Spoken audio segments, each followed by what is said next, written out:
Ça. Bonjour chers amis, très heureuse de vous retrouver. Alors, on est au mois de mars. Si, on est au mois de mars, donc je vous propose une émission que vous verrez dans 2 jours, c'est-à-dire mercredi 13 mars. Et pour cette occasion-là, j'ai choisi de sortir un petit peu de mes habitudes et de vous présenter des sujets divers avec 4 personnes très intéressantes qui ont plein de choses à vous dire. Et nous allons discuter donc à bâton rompu, mais aussi autour de problématiques très sérieuses. Et je vous demande, si elles retiennent votre attention, de me le signaler et nous ferons des émissions plus longues en solo avec chacun des représentants des problématiques qui se trouvent sur le plateau. Donc je vous salue bien bas, je vous remercie d'être au rendez-vous et je vous demande, je vous remercie plutôt d'avance pour l'écoute que vous voudrez bien prêter à mes invités. Voilà, je salue aussi Zouk TV qui nous permet de vous parler, de vous rencontrer d'une certaine façon et surtout de libérer la parole parce que nous sommes dans une dictature qui s'affirme de plus en plus à travers ses lois, ses directives qui bâillonnent notre élite. Je crois qu'elle existe, cette élite-là. Je ne l'entends pas, mais je soupçonne qu'elle existe. Donc de plus en plus bâillonnée. Et puis, on est dans la répression en permanence. J'ai parlé de l'affaire Pinto, que vous connaissez, qui nous choque tous. Et nous nous demandons quand cette espèce de scandale à ciel ouvert va s'arrêter. Donc on va dire 2 mots aujourd'hui de cette affaire-là. Donc je salue d'abord mes invités et je vous remercie encore une fois d'être là. Bonjour David. Bonjour Juliette. Oui. Alors vous êtes là pourquoi ? Alors je suis là déjà à votre invitation. C'est un grand honneur pour moi d'être dans votre émission que je regarde depuis très longtemps, même depuis l'autre bol, les montées là-bas. D'accord. Et je suis le président du coup de main rouge vert noir. D'accord. Voilà. Coup de main rouge vert noir. On va expliquer un petit peu ce que c'est. D'accord. On va parler de cette Martinique qu'on ne voit pas. Absolument. Sur les écrans, oui. Dont personne ne signale l'existence. Qui n'existe d'accord. Pas. Et qui est de plus en plus appauvrie, précarisée et laissée de côté. Au profit d'autres populations qui s'installent et qui prennent toute la place. Absolument. Tout ce qu'il y a à gagner, à manger, à grignoter, etc. On a des gens donc qui sont prêts pour ça, de toute façon spécialisés dans la cueillette, spécialisés dans le ramassage de tout ce qui peut justement leur permettre d'arriver, de réussir, de s'installer, de nous foutre dans le canal et de décider que le pays est à eux. Mais nous sommes aussi, nous, entre nous, dans ces dispositions-là. Donc on va voir comment on fait jouer la solidarité. Et David est un bel exemple de cette forme de solidarité que nous sommes en train de perdre. Voilà. Popo, Claire, qui est un habitué que vous connaissez. Bonjour. Oui, bonjour Juliette. C'est toujours avec grand plaisir que je participe à votre émission. Et je viens aujourd'hui en tant que président de l'association La Koussankofa et présenter quelques projets de la dite association. D'accord. Donc, la Koussankofa, c'est une association qui fait...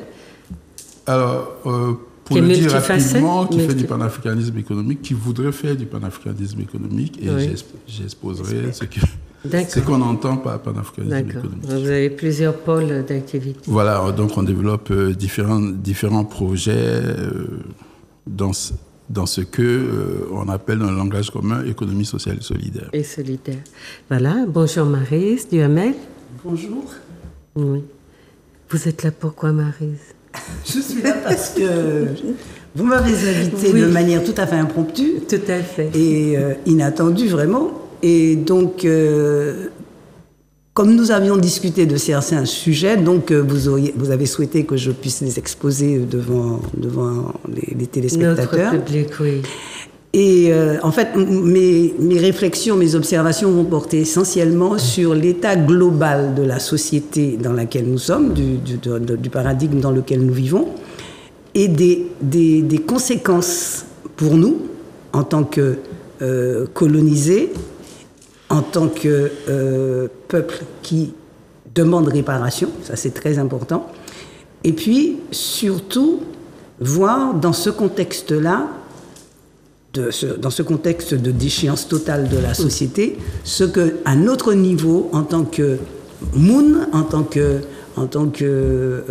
personne humaine, nous pouvons faire pour faire en sorte que nous puissions garder notre dignité, quel que soit ce que font les autres, quel que soit le paradigme qu'ils proposent, que nous puissions... vous avez dit tout à l'heure que nous étions un peuple qui ne s'appartenait pas, et bien que nous puissions nous réapproprier notre véritable identité et qu'on les laisse vivre dans leur paradigme s'ils en ont envie. Et ça n'est pas notre problème. Voilà. Oui, donc moi, effectivement, j'ai invité Maryse, que j'ai rencontrée dans une réunion hier, et ce qu'elle a à dire est très important parce que, si vous voulez, au-delà de ce que nous pouvons évoquer de manière un peu singulière, détaillée, il y a une vision globale du cadre sociétal dans lequel on se trouve qu'il nous faut prendre en considération pour bien comprendre vers quoi on nous mène. Enfin, les dérives actuelles, elles ne sont pas tombées du ciel, je veux dire, elles sont le résultat d'un processus de dégradation, de désarticulation de la société, d'égoïsme, d'individualisme, et surtout le fait d'un État va-t-en-guerre désormais, qui développe tous azimuts, les embauches du RSMA, qui prennent nos jeunes pour aller les emmener dans de sales guerres et qui prennent nos gens, ceux qui seraient normalement destinés, dont l'élection ou la représentation serait de nous protéger, et nous sommes vraiment livrés à nous-mêmes. Donc ce cadre-là, Maryse va le reposer parce que vous verrez que la déshumanisation dont nous sommes l'objet n'a pas cessé, au contraire, que le système trouve de nouvelles formes de pourrissement, pour nous rappeler que nous ne sommes pas des êtres humains, mais que nous sommes restés des meubles, puisque le Code noir n'est pas abrogé, comme vous le savez. Bonjour Dominique Pamphile. Bonjour Madame Smeralda. Oui, alors vous êtes là pourquoi? Alors, je suis président formateur d'un organisme de formation sur la médiation multicapacitaire. Capacitaire. Voilà. Alors là, c'est un mot qui est compliqué, qui nous fait un peu peur. Hein?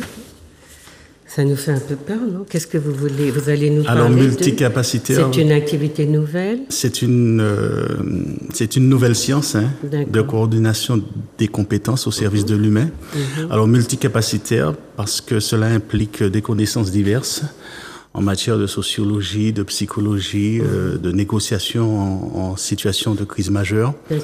Tout cela pour donner des outils aux médiateurs du XXIe siècle pour faire face à la diversité des conflits. Et le nom de votre association? C'est Médiation Multicapacitaire, France Médiation toujours. France Médiation. Donc vous êtes en relation avec l'Hexagone, comme on l'appelle, voilà. On va dire... Voilà, de manière... Puisque nous voulons travailler, pas seulement sur la Martinique, mais... Oui, de manière policée. Bon, voilà. Alors, vous avez compris, je vous ai présenté 4 invités, et chacun tient un pôle de problématiques qui, lorsqu'on les mettra ensemble, vous verrez, feront émerger une vision de notre société qui est ce qu'elle est, mais qui mérite qu'on s'attarde sur chaque pôle, parce que chaque public et en difficulté. Et donc, je vais commencer avec David, qui nous a parlé de son association KWVN, parce que là, on touche à un public de déshérités, c'est ça? C'est ça. Alors, si tu permets, je te tutoie, parce qu'en fait, on se connaît. En fait, le coup de main Wouj Venouet est né, en fait, avant tout d'un état d'esprit. Moi, je crois, en fait, parce que j'ai créé le coup de main Wouj Venouet, au plus fort de notre activité, il y a quand même ce qu'on appelle nous, on s'appelle des combattants, donc 80 combattants, donc dont le profil va aussi bien de l'ouvrier agricole jusqu'à l'ingénieur. On a même quelques élus, quelquefois, qui ont actionné quelques leviers. Et en fait, moi, je suis persuadé qu'en Martinique, il y a ce qu'on appelle l'esprit coup de main.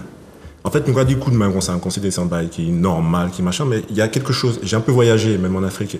Il y a toujours, quand même, quand on voyage, on se rend compte qu'il y a de l'entraide, de la solidarité, parce qu'en fait, je t'aide et en retour, j'attends j'attends de l'aide de ta part. En Martinique, c'est très particulier parce qu'en fait, tu peux, toi, aller sur un coup de main, ou quoi, j'en ai un bougou, un camarade, quoi, dire, regardez, pour parler vini, nous fasse là, la personne ne connaît pas où elle va, elle ne sait pas ce qu'elle va faire, mais qu'elle est quand même, parce que c'est l'esprit coup de main. Oui.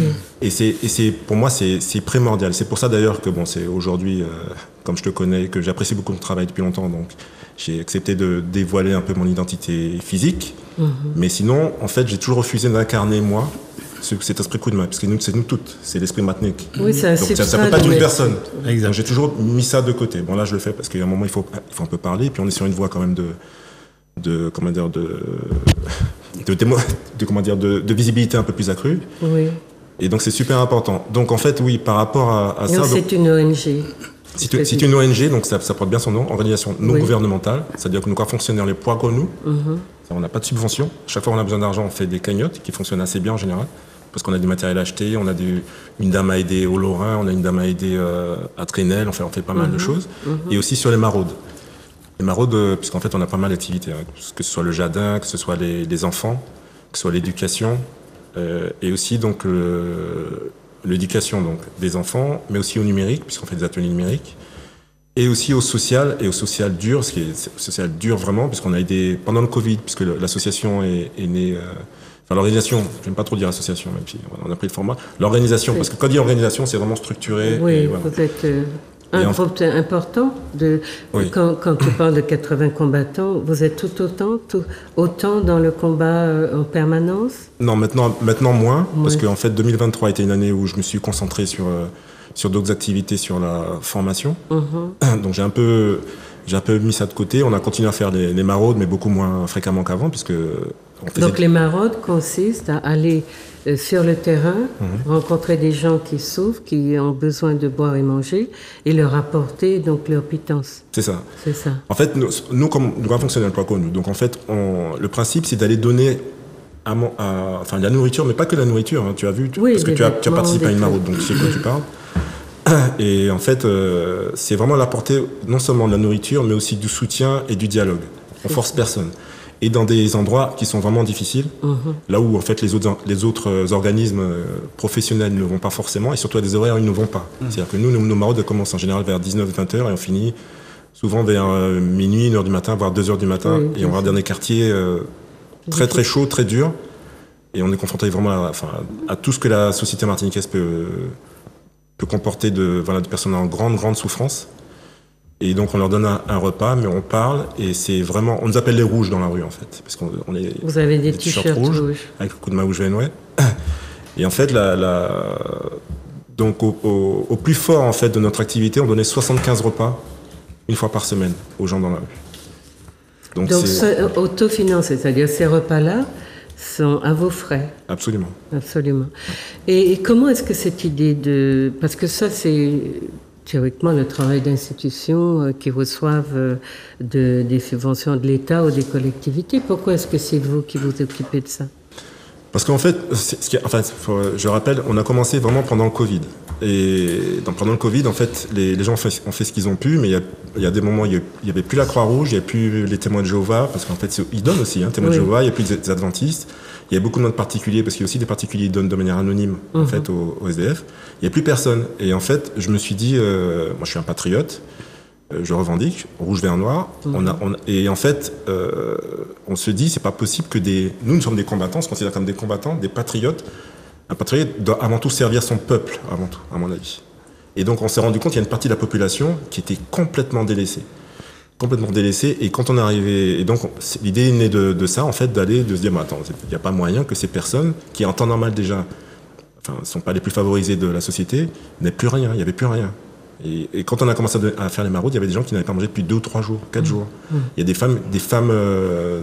des mères de famille qui avaient des bébés en bas âge, je me rappelle, parce qu'on a pris tous les risques des fois, on a fait les OLC et puis les forces de l'ordre, pour donner des bombes de lait à des femmes avec des bébés de quelques mois. Et quand l'État a décidé d'interdire la circulation, de garder les gens chez eux, ils n'ont pas pris des dispositions pour aider ces personnes qui sont justement sans aide? Non.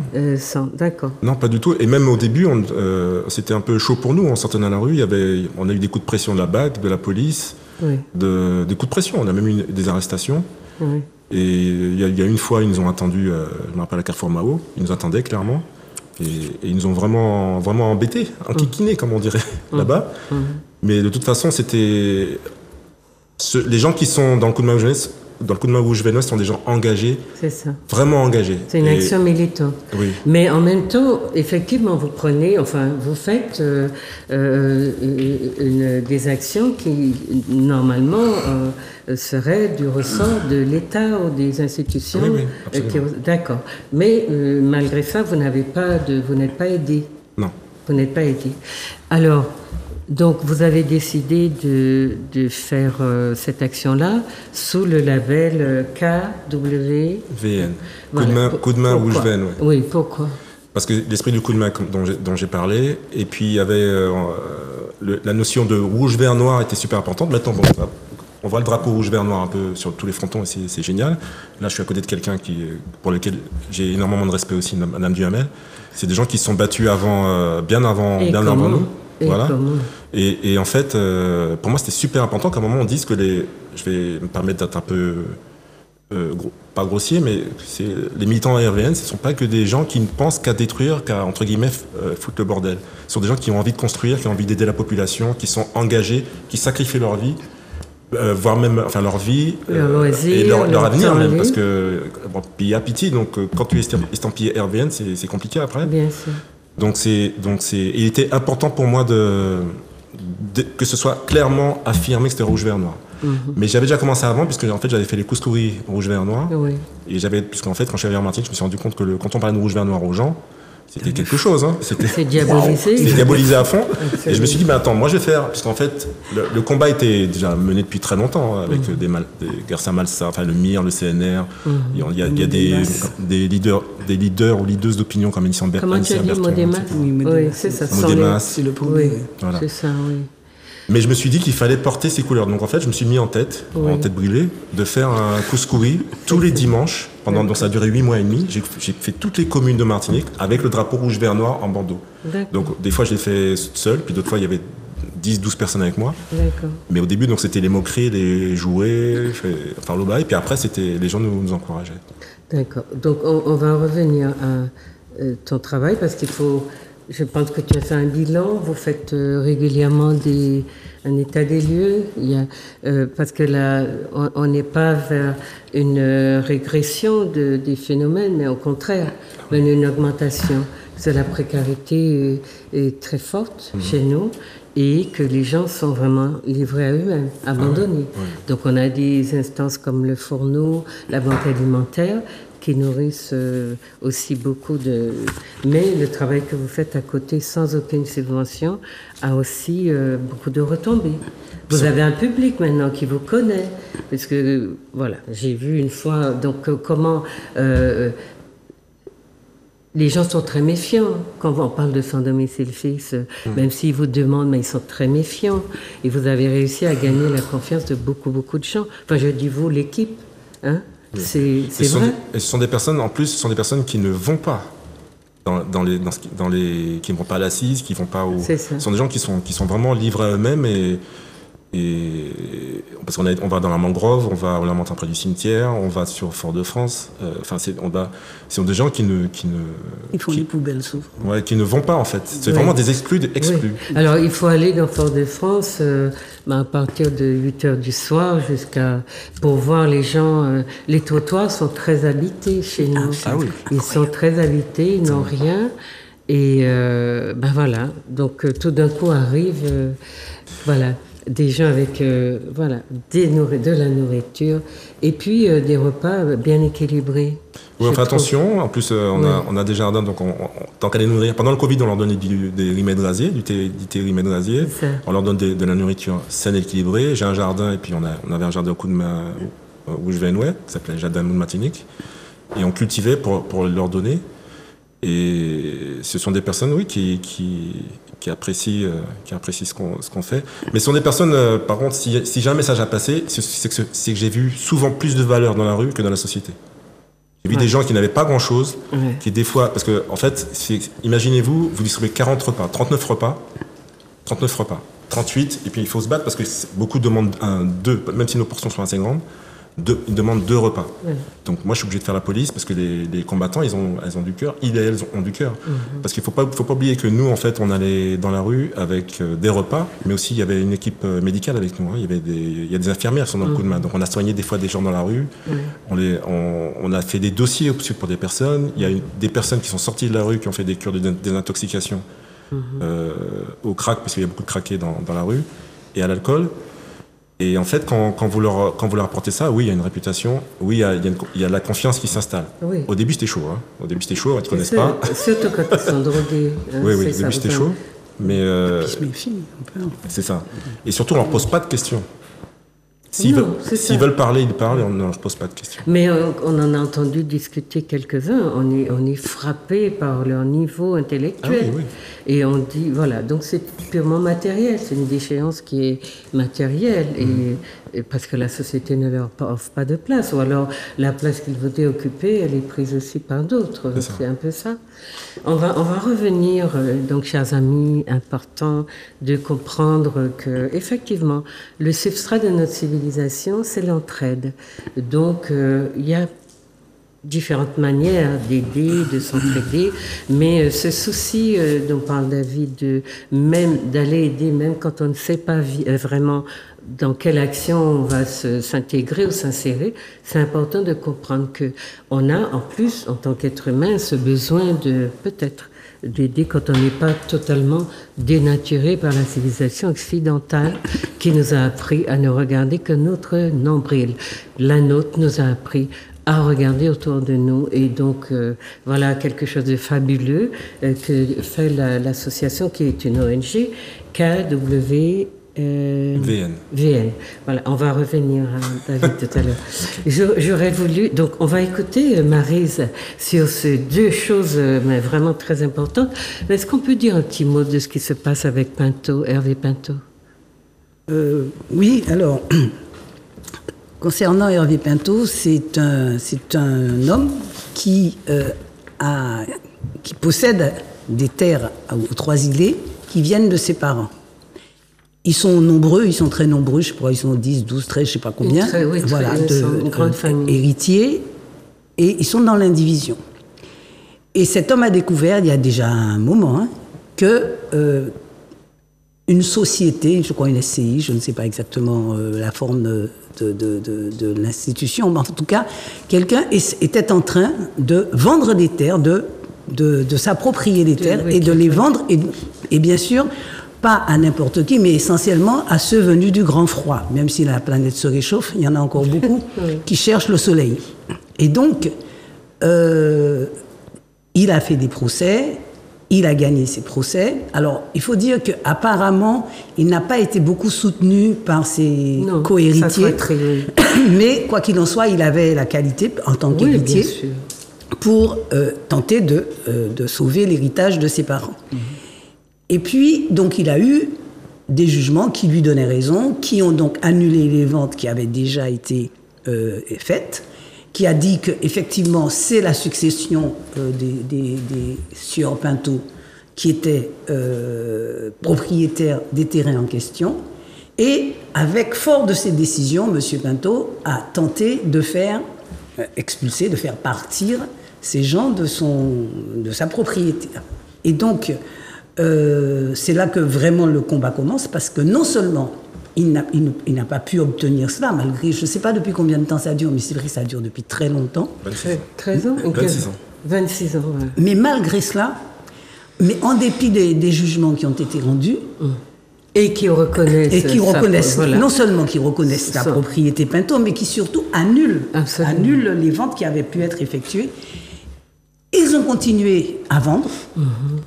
Et alors que le jugement, me rappelait Claudette, a été publié aux hypothèques, et qu'à partir du moment où le jugement a été publié aux hypothèques, Ça veut dire que la propriété des Pinto est publique. Les gens savent que ce terrain appartient. Et donc, à partir de là, la société en question, le notaire ne pouvait pas accepter de faire d'autres actes. Déjà, les premiers qu'il avait fait, bon, c'est pas exactement dans quelles circonstances, je connais pas suffisamment le dossier, mais quoi qu'il en soit, pour les autres, manifestement, je ne sais pas quel notaire non plus, manifestement, il y a eu une collusion dans le but de spolier, de continuer de spolier les héritiers Pinto. Mais est-ce que c'est le fait que le comportement de la justice signale que donc il y a aussi cette collision entre les entre le droit qui est respecté, enfin qui reconnaît, et la justice là qui prononce hier l'emprisonnement d'une personne qui défend ses droits. Comment est-ce qu'on peut analyser ça? Alors exactement pourquoi il a été emprisonné, je ne sais pas, parce que je ne suis pas suffisamment au courant des faits récents. Tout ce que j'ai su, c'est un petit peu par hasard, parce que les enfants reçoivent sur WhatsApp les images d'émeutes, que j'ai su qu'il y avait ce problème-là. Sinon, je n'étais pas au courant. Donc, vous dire pourquoi il a été emprisonné, je ne sais pas. Par contre, ce que je sais, c'est qu'il n'a jamais pu obtenir de la force publique l'exécution des jugements qui consacrent sa propriété. Et donc, il est, de fait, il est lui-même, exproprié de... Mais il est traité comme un délinquant, tout ce qu'on voit... Alors, et voilà, il est traité comme un délinquant, parce que on est dans une société où... alors, j'écoutais une émission sur la pédocriminalité qui disait que les magistrats, les avocats, une grande partie en tout cas, les officiers de police et les hommes politiques sont tellement... tellement impliqués dans les réseaux pédophiles que jamais on arrive à obtenir gain de cause quand on a des proches qui sont victimes de ce type de délit. Un petit peu comme Olivier Duhamel, qui machin, mais personne ne dit rien, etc. Ils se couvrent entre eux. Ils se couvrent entre eux, et ça va même plus loin. Ça va même plus loin, et c'est vrai. Ils font partie de ceux qui mettent les enfants dans les réseaux. C'est-à-dire que c'est pas seulement... Ils se contentent pas de se couvrir et puis de consommer. Donc, ils alimentent le réseau. C'est-à-dire que on va vous enlever votre enfant et on va le mettre dans une famille d'accueil ou dans une institution où on saura que cet enfant-là, tôt ou tard, finira par être dans un réseau de prostitution. Donc, on va l'emmener le week-end ou n'importe où, on va le violer à tire-larigot, on va lui faire des choses épouvantables. Mais c'est des choses... Je frissonne parce que c'est des choses... C'est la société dans on a du mal à imaginer que ça puisse exister. Bon. Donc, pour en revenir à Pinto donc se retrouve avec 2 décisions de justice que manifestement, il ne peut pas exécuter parce que là, dans le système dans lequel nous sommes, en tant que nègre afro-descendant, il n'a aucun droit réellement. C'est ça. Et donc, en tout cas, les droits qu'on est supposé lui reconnaître ne sont pas protégés. Donc, il ne peut pas récupérer son terrain. C'est ce que explique Maître Dominique Monotucan, qui explique que cette situation est due au fait qu'en tant qu'afro-descendant, on n'a pas de droit. Mais elle est surtout due au fait, en tant qu'afro-descendant, et puis en tant que l'adversaire qui est en face. Bien sûr. Parce que si c'était contre nègre, on aurait pu... alors peut-être à la limite franc-maçon, etc. Je sais pas. Mais vous prenez le dernier petit clochard blanc, et vous le mettez dans un litige face au plus grand ponte nègre. Bon, c'est ça. Voilà. Donc on est dans un racisme pur et dur. Mais c'est dans un racisme qui est tellement institutionnalisé, structurel, personne ne peut. On a le sentiment qu'on ne peut rien faire. On ne peut rien faire, sauf ce qui s'est passé hier, la violence. Mais qu'est-ce qu'elle fait, cette violence? Elle va nourrir encore le système, parce qu'effectivement, nous ne sommes pas, en tout cas à l'heure actuelle, nous ne sommes pas encore suffisamment fédérés et forts pour effectivement faire un véritable mur contre ces gens-là. Non, mais ils ont tous les leviers de la justice, de la police. Donc ils ont tout. Donc nous, on est livrés. Mais moi, j'en vois, je profite, hein, c'est un petit peu mon dada. Je dis tout le temps, et je pense que c'est vrai, la plus grande force que nous possédions, mais c'est une force extraordinaire, c'est l'inertie, l'immobilisme, ne pas bouger. On se met à 100 000 debout dans la rue et on ne bouge pas. S'ils veulent nous attraper, ils nous attrapent, on se laisse tomber. Si vous faites un sitting dans la rue à 100 000, sans manifester, sans rien faire, ils ne peuvent rien contre vous. D'abord parce qu'ils vont être perdus si jamais ils chargent des gens qui sont assis et les bras croisés qui ne disent rien. Il y a déjà la symbolique du fait qu'on attaque des gens qui ne font rien. Et puis, vous savez que quand une personne se laisse tomber, il faut 3 personnes pour la relever, bien sûr. Parce qu'elle pèse 3 fois son poids. Oui, puisqu'elle en ne résistant pas, parce qu'on utilise votre force de résistance pour pouvoir... Pour vous aider, pour vous faire. Alors que si vous les laissez, vous êtes comme... je ne sais pas moi, si vous levez un sac de ciment, le sac de ciment est beaucoup plus lourd parce qu'il est inerte que s'il avait une résistance qui vous permettait d'utiliser sa propre force pour le soulever. Et donc notre force à nous, si nous arrivions à comprendre ça réellement, et un jour, moi c'est mon rêve, un jour faire un sitting et partout en Martinique, mais sans rien dire. Dans toutes les colonies. Parce que en fait, ils ont des armes d'assaut, ils ont toute espèce de... Mais nous sommes militairement dominés, donc ils peuvent nous tuer. Ils peuvent nous tuer. Mais ils nous tuent aussi. Ils nous tuent. Ils peuvent nous tuer. Mais je veux dire, aller se battre avec eux, c'est perdu d'avance. Et puis en plus, c'est quelque part en plus leur donner un peu, même pas leur donner un peu, leur donner de la force. Et recherche aussi l'affrontement parfois. Recherche l'affrontement, etc. Parce que ça leur permet justement de nous tuer, et donc ça fait peur. Et de justifier qu'on rétablit l'ordre. Exactement. Tandis que quand vous faites jouer l'inertie, c'est ce que faisaient les objecteurs de conscience. Bien sûr. Tous les mouvements de non-violence ont utilisé ça. Voilà, la non-violence. Et c'est comme ça que j'ai compris que la non-violence, mais pour que la non-violence... C'est puissant politiquement. Vraiment. Et ne pas... Je ne sais pas si vous avez vu le film Le Majordome. C'est magnifique. On voit comment des gens qui sont simplement gentils, qui sont lâchés. Quand on en a tué 2 ou 3, au bout d'un moment, on ne peut pas continuer. Oui, et puis, ça nous fait passer pour des couillons, mais en même temps, justement, c'est un vrai casse-tête pour eux. Mais je voulais, avant de continuer sur Pinto, il y a quelque chose que...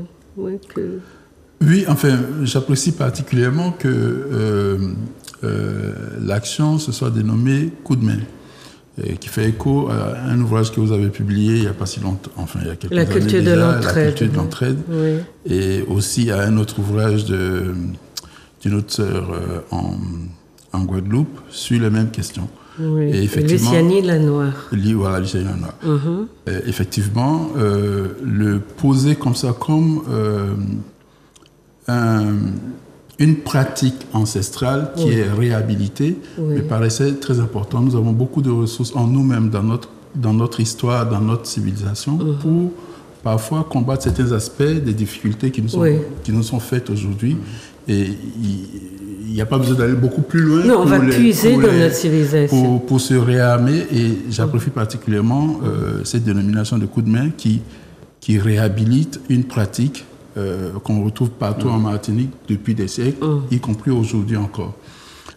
Ça, c'est une chose. Une deuxième chose, c'est l'invisibilisation de la pauvreté, de la misère en Martinique, qui est ainsi mise à nu, pour ainsi dire. Et effectivement, les militants, les patriotes sont fatigués de cette image d'Épinal qu'on veut donner de leur pays, alors qu'il y a de graves difficultés à affronter, à identifier et à affronter. Et donc, cette démarche d'aller vers les compatriotes les plus gravement atteints par le système que nous subissons tous est une démarche salutaire, en tout cas, et surtout, au moins dans sa charge symbolique. Effectivement... Et que ceux qui sont abandonnés de tous sachent qu'ils ont quand même un petit recours. Oui, alors, là où je voulais en venir, après toutes ces précautions de langage, c'est que nous devons prêcher par l'exemple.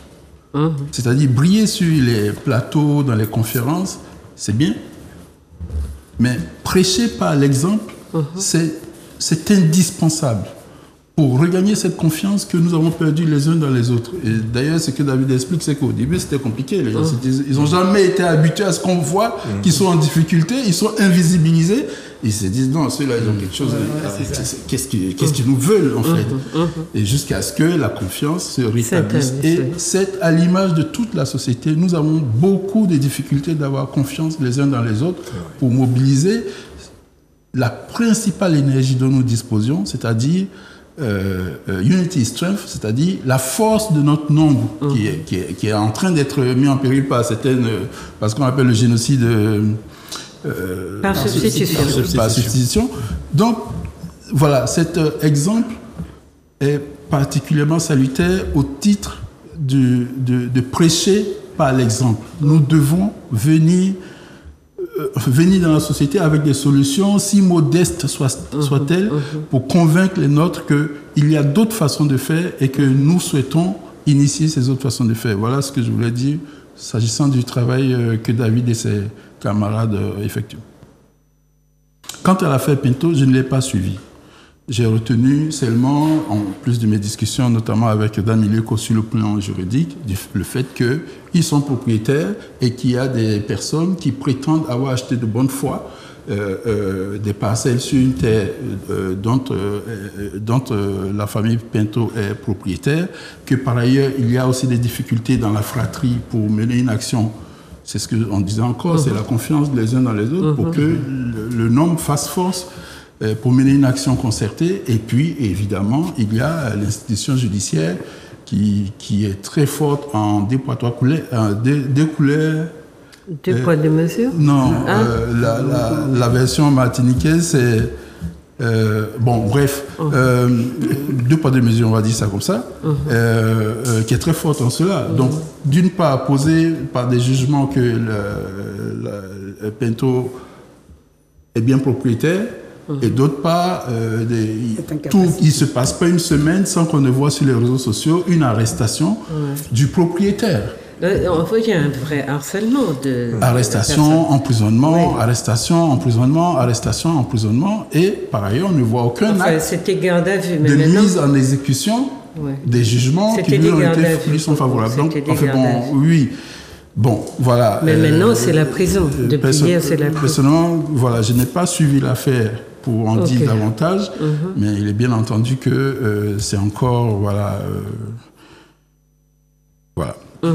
D'accord. Alors, si je peux répondre à ce que tu viens de dire, j'apprécie beaucoup.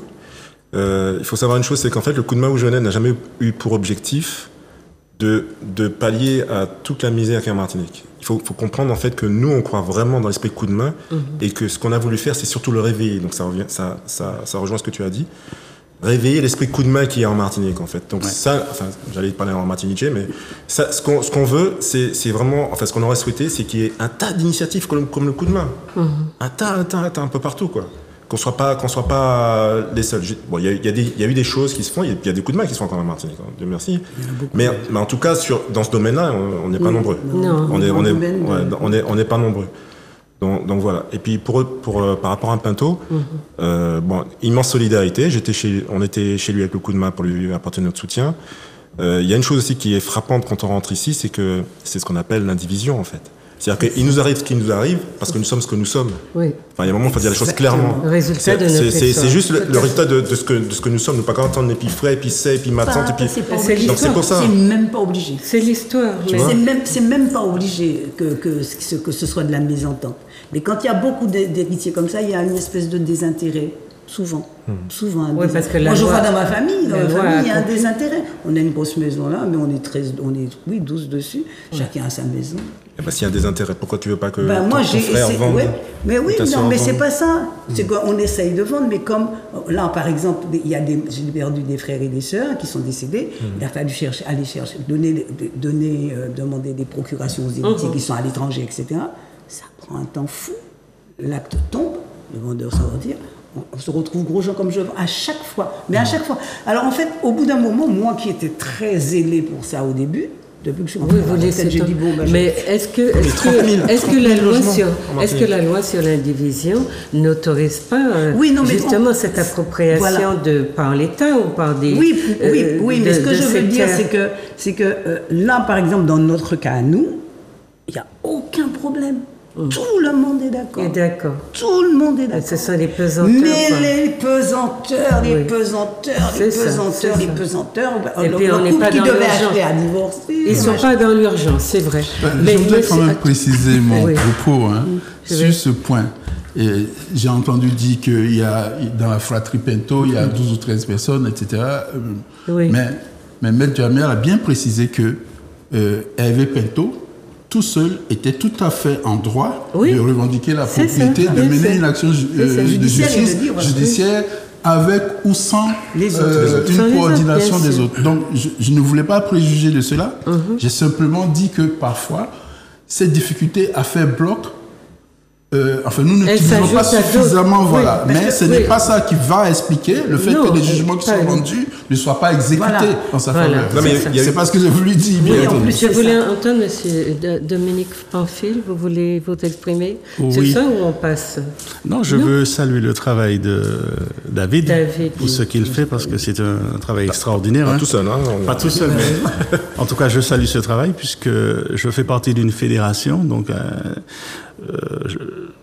je suis le président du bureau régional de la Fédération des associations de France, ici en Martinique, et nous menons des actions qui sont à peu près similaires, puisque en 2022, nous avons livré 1,5 tonne de viande de porc pour les familles en situation de précarité dans toute la Martinique. Et puis, vraiment, je suis content d'entendre ça. Et alors concernant le... Et puis il faut souligner qu'il n'est pas dans le végétarien, David, il est très... Exactement, c'est un travailleur dans l'ombre. Dans l'ombre, et puis il faut voir son efficacité, il faut voir comment tout ça est organisé. C'est une véritable entreprise, avec des petits soldats, ou des grands soldats, je ne sais pas. Il n'est pas forcément maître-pièce, mais il est un référent important. Et c'est ça. C'est une entreprise dans l'esprit de notre civilisation. C'est-à-dire, il y a une nécessité là, on la prend à bras le corps, on dispatche un peu, on répartit les rôles, et puis chacun est à son poste de travail. Et quand le moment est venu de distribuer les repas, ils sont là dans les rues, quand tout le monde dort ou quand tout le monde est devant sa télé. Mais on va saluer. Mais sur la question donc, de Pinto, je veux qu'on ait le temps de vous entendre chacun sur vos projets. Sur la question de Pinto, vous avez... alors, je suis attristé de ce qui arrive à ce monsieur, puisque la justice, en tout cas, le droit lui donne raison. Et malgré cela, il n'obtient pas de gain de cause. C'est-à-dire qu'il ne récupère pas son bien. Donc, c'est une souffrance pour ce monsieur. Et je suis peiné de cette affaire parce que c'est pas un cas isolé. Ce n'est pas un cas isolé. Et malheureusement, il y a un manque au niveau de l'institution parce qu'ils auraient dû montrer l'exemple et c'est pas ce qui est fait. Alors, ça dépend qui on est. Le poids qu'on pèse dans la société. On parle de justice à deux. Mais ce que, pour resituer ça dans un cadre, on n'est pas les seuls à subir ce genre d'assaut. C'est vrai que Pinto n'est pas un cas isolé, mais c'est quand même un cas emblématique de par l'importance de la surface qu'on lui prend. Il faut que vous sachiez qu'il y a une pression démographique énorme qui s'exerce sur ces régions parce que l'Europe, qui n'a aucune ressource, qui n'a rien et qui va en guerre et qui s'occupe de je ne sais quel prestige sans avoir les moyens de satisfaire cette arrogance, cette prétention qu'elle a depuis toujours, eh bien, elle a besoin de nouvelles terres. Nous sommes dans un processus de je ferme la parenthèse, recolonisation Et en réalité, nos petits territoires qui leur donnent, qui sont très convoités, on ne parle pas beaucoup d'Haïti. Haïti a toutes sortes de richesses. Et Haïti est sur les genoux aujourd'hui parce qu'elle a osé défier the puissance française qui a l'habitude de penser qu'aucun nègre ne se mettra en travers de son chemin. Et quand ça se fait, elle l'écrase. Elle ne se contente pas de le réduire en bouillie, parce qu'elle a vraiment ce besoin de faire disparaître. C'est un peu comme quand on met dans la soude les corps qui sont gênants, n'est-ce pas? Donc c'est très important qu'on comprenne qu'on est dans une redistribution des terres de la planète, dans nous les petits peuples qui avons fait confiance aux grandes puissances qui étaient censées nous donner un petit bout de papier qui signalait que nous étions des citoyens de ces pays-là et donc protégés. Nous découvrons aujourd'hui que ce petit bout de papier disparaît aussi comme dans la soude et que personne n'est là en charge de nous protéger. Je ne vais pas parler de nos élites. Bon, à part faire ces petites carrières, ramasser ce qu'il y a à ramasser, habituer à prendre les miettes et à considérer qu'on est un peu beaucoup, dans la mendicité symbolique ou effective. Donc on est dans ça. Donc ceux d'entre nous qui ont le souci des autres, de leur peuple, eh bien font comme David, ils vont s'occuper des plus déshérités, de ceux dont personne ne veut, de ceux qui reçoivent des sous, des subventions. Je ne sais pas comment vous faites, M. Pamphile, mais vous recevez, vous êtes aidé pour aider les plus démunis. Bon, bref, on n'est pas dans ça. Cette pression démographique qui vient d'ailleurs, elle n'est pas de... Même si nous sommes dans l'indivision, ça c'est notre affaire, j'allais dire. C'est notre affaire. Et on se démerde avec. Le problème, c'est qu'il y a des gens qui ont décidé qu'ils vont profiter de ce système-là, de ces défaillances-là, pour s'accaparer les terres. Et comme le système est ainsi construit que le droit, la loi, la gendarmerie, la police, le RAID, tout ce qui est répressif et militaire pour tenir les quelques petits nez que nous sommes pas 350 000, nous étions 400 000 passés, mais nous perdons chaque année 4 000 de nos membres et on nous dit que nous sommes la société la plus vieille, le département le plus vieux de France. Eh bien, on va combler tous les Européens qui prennent les Français de souche, un terme que la sociologie refuse, mais il y en a de souche qui revendiquent ici d'être chez eux et qui nous renvoient en Afrique. Cette pression démographique de gens qui sont sur un petit territoire qui n'est pas extensible, 1100 km², mais il y a la malchance pour nous, peut-être, d'avoir des terres en indivision. Eh bien, Yoka prend, ils se les accaparent, ils ont des drones, ils ont repéré les espaces inhabités et ils se l'approprient. C'était pire que pendant la colonisation. Au moins, ils arrivaient avec leurs gros sabots, on les entendait venir. Aujourd'hui, on a sur notre petit territoire 600 agences immobilières. 684 agents immobiliers. 684 agences immobilières tenues par des Français de souche qui font un état des lieux avec les drones et les hélicoptères et tout le reste et qui ont repéré notre malcadie qui consiste à ne pas faire les séparations de biens, entre autres. Non, mais même des fois, il suffit qu'un bien soit un petit peu délaissé. Oui, ce qu'ils appellent les dents creuses. Parce que je parlais de la fée créole là. Eh bien, c'est ce qui s'est passé. Le monsieur, il a cette maison qui est un petit peu difficile à entretenir. Il a sa maison ailleurs, donc il n'y va pas souvent, parce que, bon, elle n'est pas machin, mais il y va de temps en temps, parce qu'elle est près de la mer, qu'elle est belle, et puis qu'il y a une vue magnifique. Jusqu'à ce qu'un jour, il découvre deux blancs qui sont dans la maison. Oui. Et quand il est allé voir la police pour demander à ce qu'on les fasse, la gendarmerie, pour qu'on les fasse partir, ah non, mais ils sont là depuis je ne sais pas combien de temps, alors une semaine, plus de 2 jours, plus de 3, enfin, peu importe. Non, il faut faire une déclaration, un truc d'expulsion. Et ce sont les parasites eux-mêmes qui sont dans la maison, qui lui ont dit on a des droits une fois qu'on est rentré là depuis plus de je ne sais plus combien de jours. On a des droits, vous ne pouvez pas nous mettre dehors. Vous voyez. Donc, de toute façon, en Guadeloupe, on a vécu les mêmes choses. On a un système aussi de petits jeunes qui viennent s'occuper de nos petits vieux, qui viennent d'ailleurs. Nos petits vieux sont là seuls, abandonnés, et donc ils leur font des mamours et ils s'approprient leurs biens. Ils se retrouvent du jour au lendemain propriétaires de biens que les enfants de nos petits vieux n'ont pas su préserver ou pour lesquels ils n'ont pas d'intérêt. Cette pression démographique dont je vous ai parlé, c'est celle-là qui explique les situations de plus en plus fréquentes de friction que nous rencontrons avec les Français de souche. Donc c'est important, ce processus de recolonisation, il faut le regarder dans sa globalité et il faut lui donner son sens sociologique, politique, économique, tout ce que vous voulez. Mais effectivement, le pays nous échappe.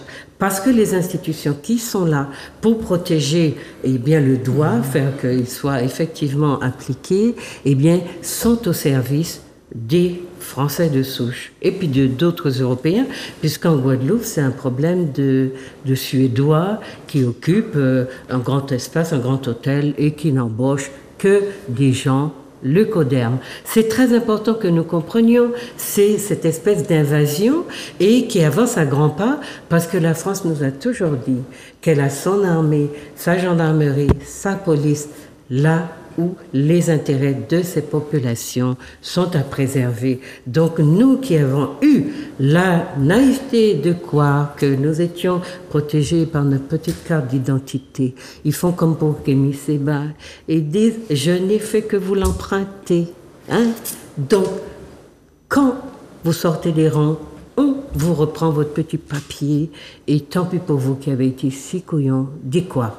Mais je sais que chez nous, nous avons beaucoup de gens qui rêvent de leur francité, qui étalent leur carte d'identité aux yeux du monde en leur disant qu'ils sont les civilisés, que les Dominicains, les Saint-Luciens, les Haïtiens, mon Dieu, n'ont pas, voyez, eh bien, comme on dit, l'espèce de récit d'un prêtre qui disait « Quand ils sont venus me chercher, chercher un tel, mon voisin, j'ai dit que j'étais pas concerné, j'ai fermé les yeux, je n'ai rien dit. Ils sont venus chercher le voisin du voisin, etc., etc. » Et puis un jour, ils sont venus me chercher et je n'avais plus personne pour me protéger. Voilà la situation de dégradation dans laquelle nous sommes. Donc on va continuer avec, je vais vous entendre sur votre association multicapacitaire de France, c'est ça? De médiation de France? Médiation, multicapacitaire, France Médiation, toujours. Toujours, oui. D'accord. Et puis on va écouter Marie sur deux choses qu'elle doit nous dire en dehors de ce qu'elle a exprimé sur Pato. Alors, vous êtes une association. Alors, nous sommes un organisme de formation avec un statut d'association. Oui. Et nous faisons la formation pour devenir médiateur multicapacitaire. D'accord. Alors, donc, ça nous amène à parler de la médiation, parce que il y a la médiation classique, conventionnelle, et puis il y a la médiation multicapacitaire. Donc, c'est quoi la médiation? C'est un processus structuré. Général. Voilà. Ouais. Donc, pour définir la médiation, c'est un processus structuré où un tiers intervenant au conflit, appelé le médiateur, qui est neutre, impartial et indépendant, va accompagner les parties en conflit à trouver une solution à leurs différends. Alors, pour vous donner une image, on pourrait dire que la médiation, c'est une passerelle sur laquelle le médiateur va créer des conditions du dialogue constructif entre les parties et va les accompagner dans la recherche, dans une recherche de solutions à leurs différends. Donc, le médiateur, c'est en quelque sorte un ambassadeur de paix. Hein. C'est celui qui construit un projet de paix entre les personnes, entre les parties qui sont en conflit, à travers la négociation, la discussion, mais surtout dans le respect mutuel. Et pour nous qui n'avons pas trop cette culture de la discussion, dans des cas comme ceux-là, est-ce que vous avez l'impression que vos interventions ou le travail d'un médiateur porte des fruits ou nous fait changer un petit peu dans nos postures? Alors, la médiation commence à être acceptée dans la culture et dans la mentalité des personnes. Elle a fait un bout de chemin, mais il lui reste encore beaucoup à faire, parce que c'est un métier en devenir. Mais sous les conflits sociétaux, oui, la médiation a sa place. Et si on faisait appel souvent à la médiation, ça aurait évité en tout cas le nombre de procédures judiciaires dans lesquelles on pourrait se trouver. Donc c'est un moyen terme entre le conflit direct entre deux personnes, voilà, et l'évitement de l'intervention de la justice ou de tout l'appareil judiciaire. Exactement. Et puis moi, ce que je voudrais surtout aussi parler, c'est de la médiation multicapacitaire. Donc c'est de cette session de formation que nous prévoyons pour septembre 2024. Alors, pour définir déjà la médiation multicapacitaire, c'est une science, c'est une nouvelle science de coordination des compétences. Multicapacitaire parce qu'elle implique de multiples connaissances en matière de psychologie, sociologie, négociation en situation de crise majeure, etc. Médiation familiale, médiation successorale. Donc, toutes ces compétences, à travers cette session de formation que nous prévoyons en 2024, nous apportons ces connaissances à nos futurs apprenants. Alors, quel est l'intérêt d'une telle formation? Donc, c'est une formation de 546 heures, et qui va... C'est assez lourd, Ben oui, mais quand on veut acquérir des connaissances, il faut prendre le temps de s'asseoir, d'étudier et de recevoir les connaissances qu'on veut acquérir. Donc, cette formation de 546 heures apporte un cursus complet pour toutes les personnes qui désirent recevoir les compétences pour devenir des médiateurs compétents et éthiques.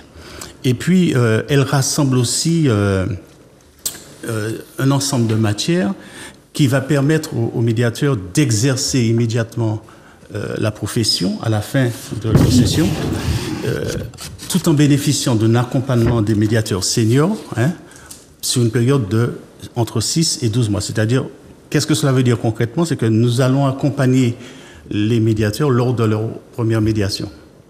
D'accord. Donc vous avez parlé vous avez beaucoup d'objectifs. J'ai vu dans vos missions promouvoir la médiation, encourager et enseigner la culture de la prévention, former, informer et outiller sur les fondements de la médiation multicapacitaire.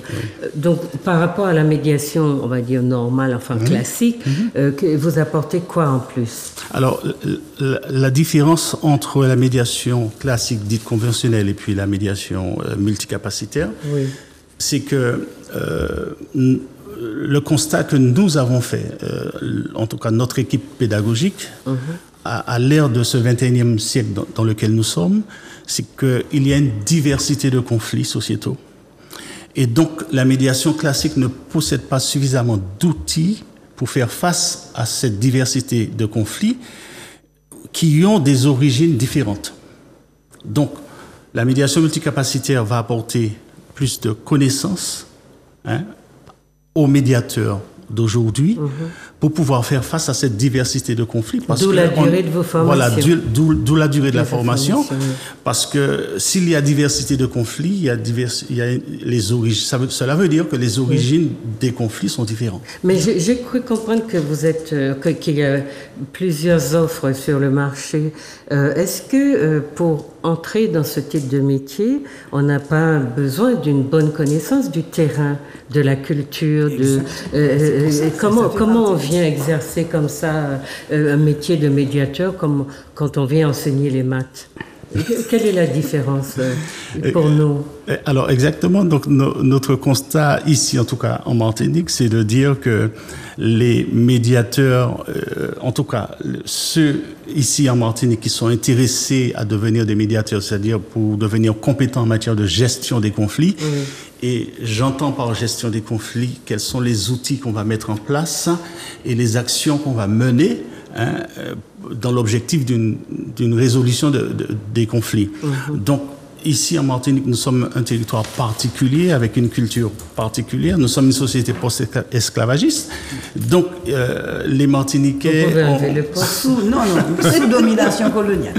Oui, et les Martiniquais ont une manière de vivre et de réagir face aux conflits.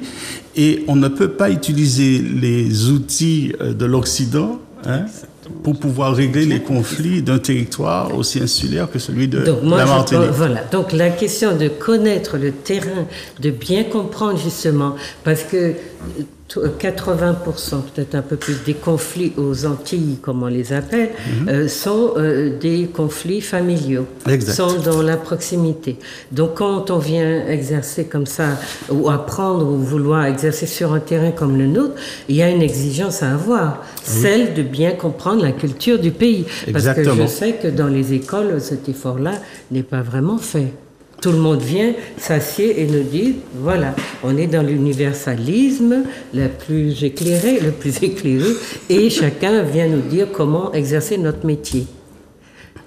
Maintenant, j'ai une question. Sur un tissu social comme celui-ci, qu'est-ce que vous avez à faire?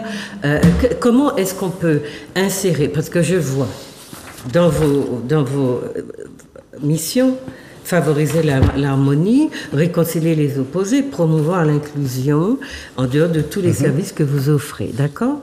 Comment on favorise l'inclusion sur un terrain comme le nôtre, qui est conflictuel, où le droit n'est pas respecté, où la justice est à deux vitesses, où ceux qui arrivent sont mieux protégés que ceux qui sont là, et qui ont construit quand même de manière bancale, mais ce petit territoire sur lequel nous essayons de vivre. Comment on fait avec ça? Alors, à France Médiation Toujours, en tout cas multicapacitaire France Médiation Toujours, nous mettons l'accent sur quelque chose de très important qui est la prévention. Parce que, et ça, notre repère, c'est l'Afrique, l'arbre à palabre.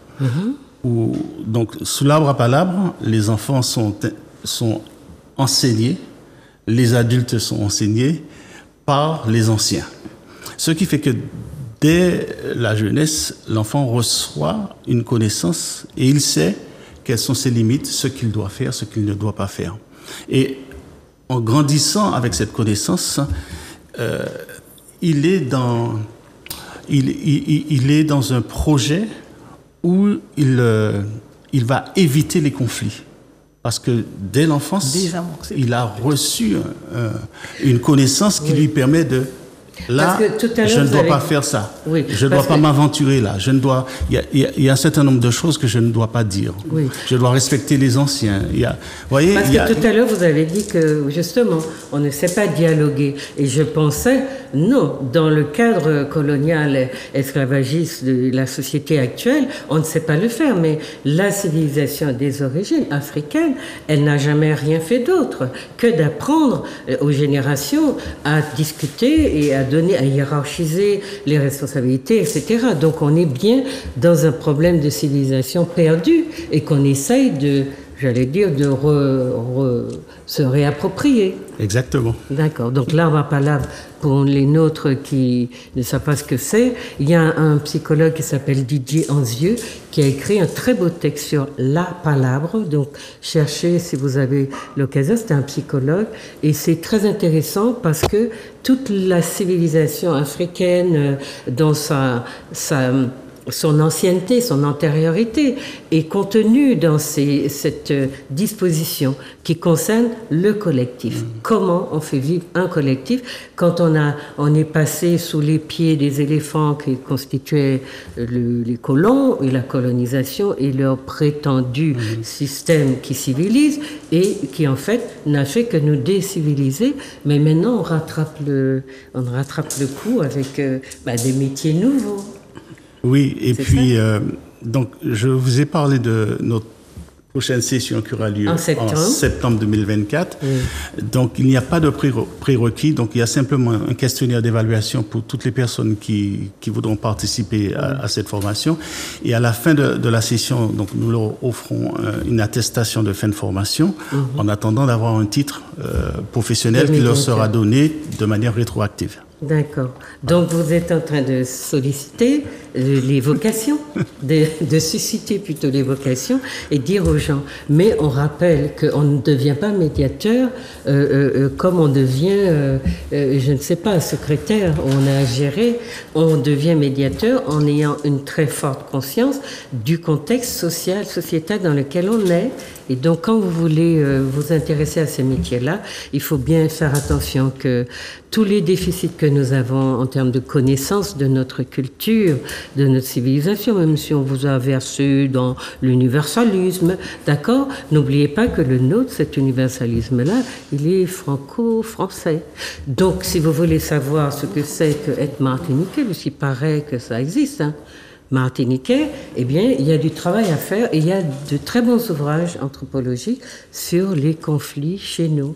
Donc, on va revenir vers vous. N'oubliez pas une séance de formation, grosse séance. Et dans ce cadre-là, vous aurez le temps d'apprendre aussi à parler, à comprendre votre contexte culturel.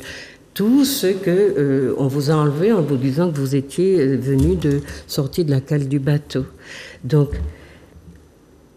Klapopo, dites-nous un peu, donc vous avez proposé quelque chose qui n'existe pas sur le marché en termes d'espace où on peut trouver des ouvrages, mais aussi organiser des voyages, trouver des produits de qualité, etc. C'est multifacette. Oui, ben pareil, on a convoqué un concept qui s'appelle WERI. Donc nous avons l'association de la Sankofa a choisi le front, puisque la bataille est multidimensionnelle et multicapacitaire, pour paraphraser. Et nous avons choisi le front de l'économie. Essayer de représenter un creuset des compétences et des moyens du microcosme militant. Donc, représenter un creuset pour aller sur le front économique et acquérir du pouvoir économique au profit des nôtres selon des modalités qui soient celles qui rejoignent nos valeurs et notre vision du monde. Rapidement, c'est ça. Et nous avons choisi donc une dénomination WERI boutique. WERI signifie argent en bambara et c'est donc le projet de l'association Nakou Sankofa pour la valorisation économique de nos compétences, ressources, talents, etc. et de préférence des compétences, ressources, talents endogènes. Donc, nous-mêmes, c'est le slogan, justement, qui veut dire ce qu'il veut dire, que c'est par nous-mêmes. Donc, une certaine autonomie dans l'action. Tout à l'heure, je disais, nous voulons prêcher par l'exemple. Effectivement, ça a commencé, la Sankofa est une association qui existe depuis 2000, qui a été déclarée en 2018 et nous n'avions pas d'infrastructure, de local, etc. Et nous organisions essentiellement des conférences, des événements littéraires. Et à chaque fois qu'on avait besoin de faire cela, il fallait solliciter telle institution, telle commune, 2 mois à l'avance, sans études de recevoir une réponse, ou alors payer une salle en s'assurant qu'elle fût disponible au moment où on en avait besoin. Et donc nous avons résolu d'avoir notre propre salle, de louer notre propre salle à Saint-Joseph. Et puis est arrivé les affaires Covid. Et donc, il était difficile de rassembler des personnes pour des événements littéraires dans la dite salle, qui fait quand même plus de 80 mètres carrés. Et nous avons décidé de l'étendre et de l'aménager comme un espace de promotion des produits bocaï, des produits martiniquais, de cosmétiques, de vêtements, plantes médicinales. Et la particularité, c'est que justement, comme nous venons des conférences, etc., du travail d'événementiel littéraire, nous avons un spot, un corner d'ouvrages qui, malheureusement, aujourd'hui, est le seul en Martinique à proposer la littérature panafricaine, donc la littérature de nos auteurs qui parlent de nos propres affaires, et donc des auteurs, fussent-ils africains, caribéens ou africains continentaux. Et donc, nous sommes en relation avec des maisons d'édition en France qui sont spécialisées et qui nous fournissent ces ouvrages. Voilà. Nous avons la particularité, c'est de faire des choses qu'on voit ailleurs, mais de les rassembler dans un même espace, aussi bien la vente de livres, le cosmétique, la mode accessoire de mode et l'épicerie fine, parce que ces dernières années, notamment avec le concours du PAM, beaucoup de talents ont été mis à l'honneur dans la transformation, dans l'agro-transformation de produits de la Martinique. Et moi qui suis né en Côte d'Ivoire, qui suis né sur le continent, j'ai été toujours émerveillé. Ça fait depuis les années 90 que je fréquente la Martinique. Et bien, dans chaque famille, il y a quelqu'un qui a son astuce de liqueur de ceci. Ah oui, des savoir-faire. Des savoir-faire, de chiqueté de cela, des techniques de boudin, etc. Ah oui. Et le moindre fruit, quand j'ai raconté il y a quand même quelques décennies qu'en Martinique, on faisait des liqueurs de piment. C'est ça. Piment doux, piment doux. Non, même piment fort. Donc, voilà. Et donc, la remise au goût du jour de la consommation de nos propres produits transformés selon nos propres façons de les transformer. Et c'est Julien qui le disait, je crois que c'est dans son ouvrage La culture de l'entraide, et que même la façon dont nous assaisonnons les viandes et les poissons est spécifique. Je ne voulais pas dire africain, mais en tout cas, signal d'où nous venons. Voilà. Et toutes ces choses qui reviennent au goût du jour, souvent, ces artisans, ces créateurs n'ont pas non plus les moyens d'avoir une infrastructure de commercialisation et de distribution de leurs produits. Et nous voulions occuper ce maillon de la chaîne de valorisation qui consiste dans la distribution des produits. Et donc, le projet Weri, c'est cette boutique à Saint-Joseph. Nous souhaitons, comme l'a dit David, non pas d'avoir le monopole de la distribution des produits, mais de voir émerger un peu partout dans le pays c'est ça prêcher par l'exemple, cette volonté de valoriser nos propres affaires. Si d'autres les créent, si certains les créent, d'autres peuvent s'insérer dans la chaîne en les distribuant, en apportant leurs compétences dans la distribution, etc. Et Weri deviendra aussi une e-boutique dans les prochaines semaines. Vous avez des fournisseurs d'un peu partout. Hein? Alors, en termes stratégiques, à long terme, nous souhaiterions être une plateforme d'échange entre la Caraïbe et le continent. C'est-à-dire proposer des produits en provenance de la Caraïbe en Martinique, mais aussi sur le continent, et proposer des produits en provenance du continent en Martinique, mais aussi dans la Caraïbe. Bon, c'est vite dit. On va déjà essayer de faire survivre la petite boutique que nous avons. Mais c'est ça, c'est cette vision qui nous mène et qui nous tient en haleine, qui nous fait travailler. Donc, nous avons choisi le champ de l'économie, ce que d'autres appellent l'économie sociale et solidaire, et qui, dans notre patrimoine, s'appelle par exemple le Uchama. Et donc, remobiliser aussi des concepts que nous prenons dans nos propres langues pour bien affirmer que ce sont des choses que nous avons dans notre boîte à outils ancestrale et que nous les empruntons à personne et que nous remobilisons ce que nous avons été et que nous réessayons de réhabiter. D'accord. Voilà, pour ce qui concerne Weri Boutique, nous avons d'autres projets. Donc vous êtes à Saint-Joseph. Nous avons un atelier chantier d'insertion en agroécologie qui se trouve à Rivière-Pilote, où nous faisons travailler une douzaine de personnes sur un terrain, justement, là encore, il s'agit de remobiliser les pratiques culturelles ancestrales pour proposer aux nôtres des produits faits en Martinique selon des valeurs qui sont profondément ancrées. Et donc les gens ont accès libre à la boutique? Oui, la boutique est ouverte tous les jours, depuis lundi jusqu'à samedi. Elle est à Saint-Joseph. Et aussi bien des gens pour proposer leurs produits que d'autres pour les acheter. Nous sommes ouverts à toutes les possibilités. Enfin, c'est la vocation de la boutique que de rassembler le maximum de produits made in Martinique dans un même lieu. Tu veux dire quelque chose? Oui, je voulais lui demander si vous connaissez Malik Malsa qui a le jardin.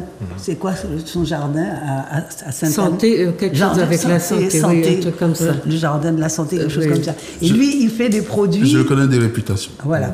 Et donc, il cultive, il récupère les produits et il les transforme, en fait. Et vraiment, il fait des choses vraiment extraordinaires. Ce serait bien que vous soyez... Il est multicapacitaire aussi. Oui, alors je disais, je le connais de réputation, mais il héberge, enfin, il reçoit périodiquement une session de formation dans la valorisation du bambou, et nous y avons envoyé certains de nos salariés pour pour faire cette formation. Oui, ça. Mais on ne s'est jamais rencontré à titre personnel. Non, mais c'est bien parce que c'est vraiment une initiative extraordinaire, moi, je trouve, ce qu'il a fait. Il est super magique. Vraiment. Et ce que vous faites là aussi, je trouve on a plein de petites mains. Voilà. Vous voyez pourquoi il fallait vous rassembler. On a plein de petites mains et ce qu'on apprend, parce que vous avez vu que le système nous éjecte, donc ce que on nous apprend, que nous allons nous apprendre, c'est de rester dedans. Parce que c'est à nous, c'est pas taillot. C'est très important qu'on connaisse nos compétences et nos valeurs. Maintenant, Maryse, par rapport au système justement qui nous bouscule, pour ne pas dire plus, il y a deux choses dont vous voulez nous parler. On parlait tout à l'heure du fait qu'on n'était pas tout à fait des humains. Hein? Et vous avez écrit un texte qui s'appelle « Quand la France récompense ses héros ». Et puis, on a encore vu réapparaître, parce que c'est maladif chez elle, 2 poids, 2 mesures. Vous voulez nous en dire 2 mots? Quand les résistants européens entrent au Panthéon. Alors non, en fait, je veux simplement rebondir. Déjà, je veux féliciter tout le monde parce que toutes les interventions étaient vraiment magnifiques. Je suis admirative. Je suis contente. Et je suis même un petit peu honteuse de voir que, bon... Tu n'es pas dans le faire, mais tu as déjà tellement déposé.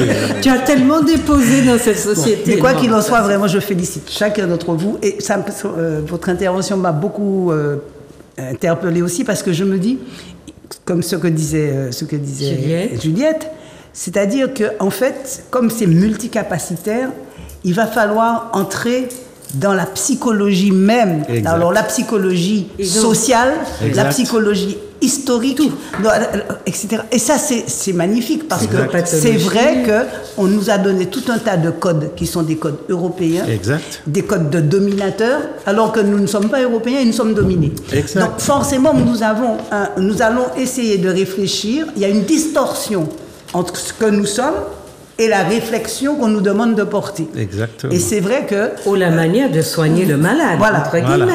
Exactement. Donc c'est vrai que je trouve que cette initiative-là est vraiment très, très belle. Mais il y a tout un programme. Et si j'étais pas aussi paresseuse, j'aurais peut-être même fait une formation. Mais je suis à la retraite. D'ailleurs, l'un de nos intervenants est le docteur Smeralda. Ah bon, et vraiment, je tiens à la remercier. On m'a chargé de désencailler les mentalités. Non, mais merci à vous. Mais il y a tout un programme, chers amis, disponible, hein, avec les modules, les intitulés, les intervenants, les périodes.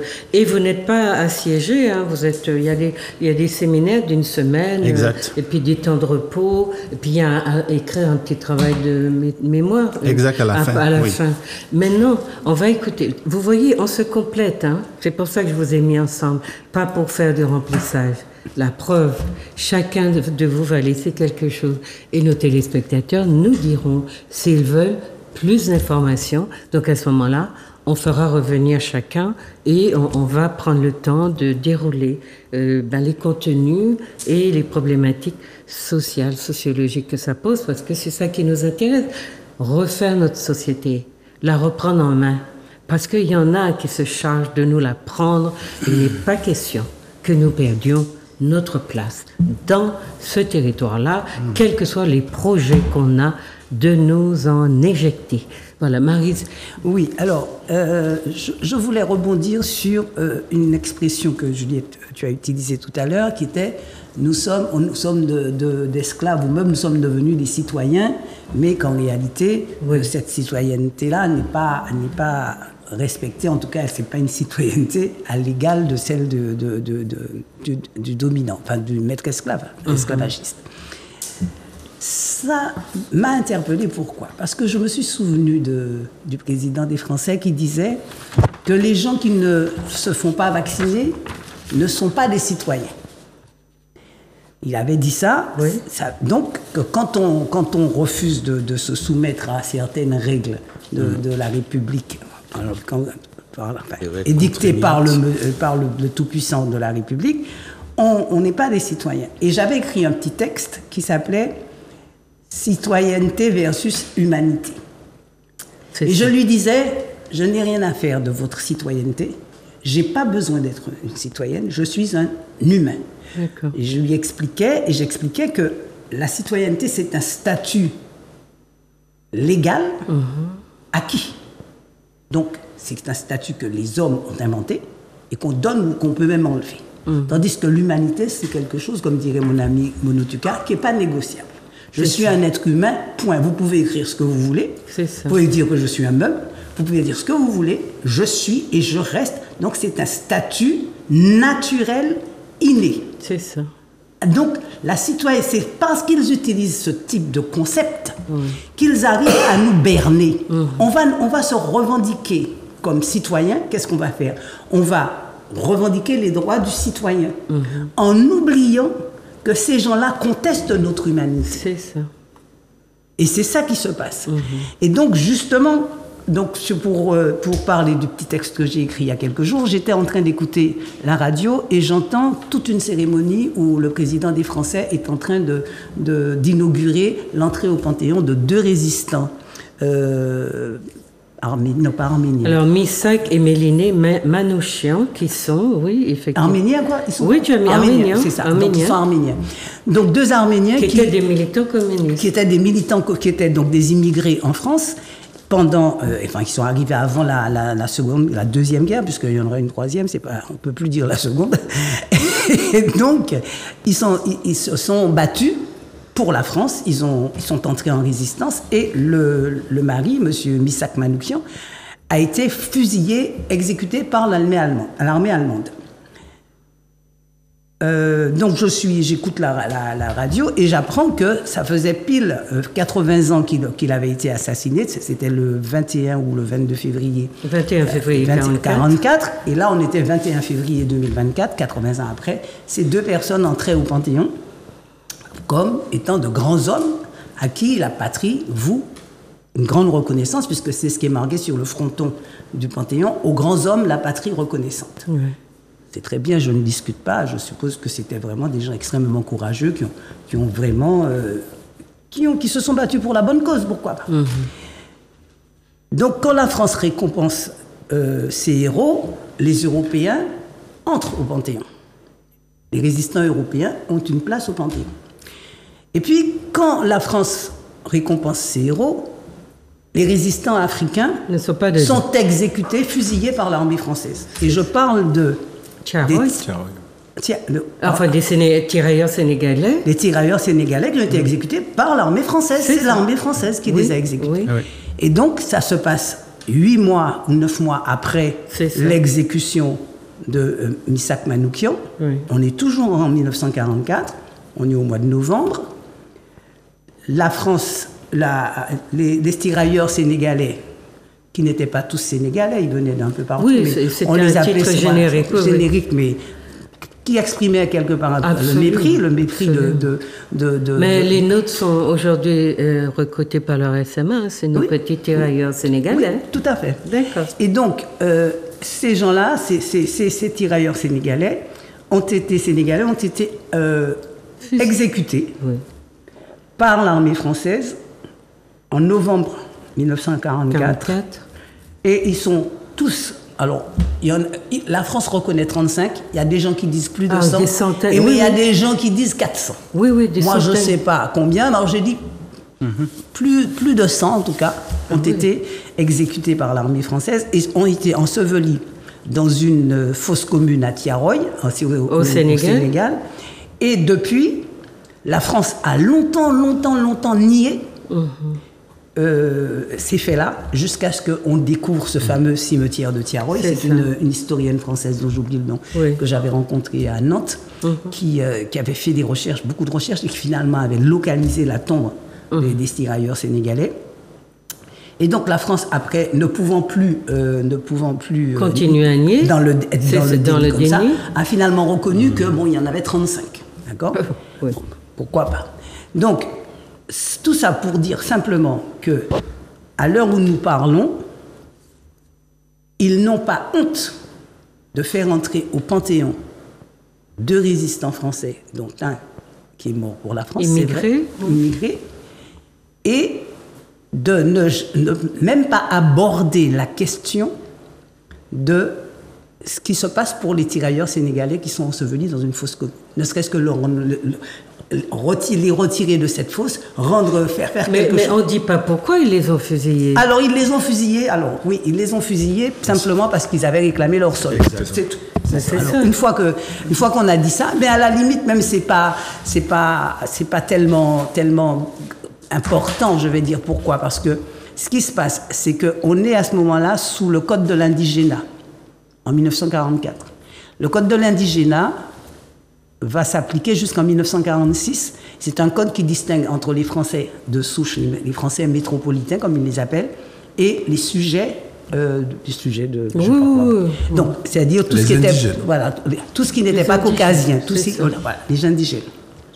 Et je disais en fait que c'est en 1946 que ce code a été abrogé, parce que après ce qu'Hitler avait fait, ça devenait un petit peu difficile pour la France de rester quand même dans un tel contexte d'apartheid.